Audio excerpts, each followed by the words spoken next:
The superhero boom of the past couple of decades has often been compared to the Western genre, but there's a key difference between the superhero craze and the Western craze.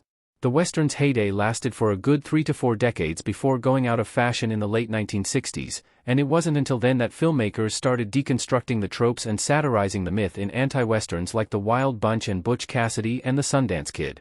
But the superhero genre is being deconstructed and satirized during its heyday. Movies like Logan and The Dark Knight and Deadpool are all big-budget blockbusters pumped out by the studio machine, but they're also a self-aware deconstruction of the genre's tropes, and a look at the dark side of superheroism.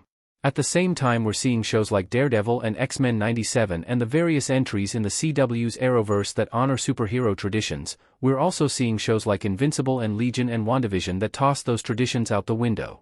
The Boys has been the epitome of this curious paradox. What started out as an X-rated parody of superhero franchises has become one of the biggest, most oversaturated superhero franchises out there. In its first 4 seasons, The Boys poked fun at the MCU's exhaustive world building, and now, it's officially known as the VCU. While The Boys may be the most subversive and different comic book show on the air right now, HBO's Watchmen limited series from 2019, the same year The Boys premiered, makes The Boys look like a traditional superhero series by comparison.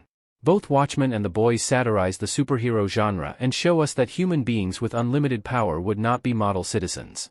But where The Boys is overtly comedic, Watchmen manages to make that point without resorting to mockery. Watchmen doesn't lean on humor like The Boys.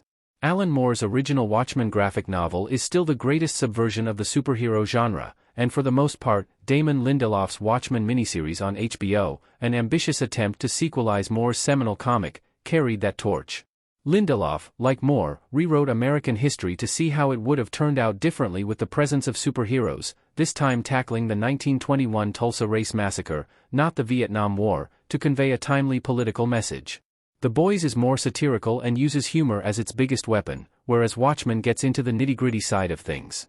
Superhero parodies like Deadpool and The Tick and Banana Man and, indeed, The Boys work so well because they undercut the seriousness of standard superhero stories.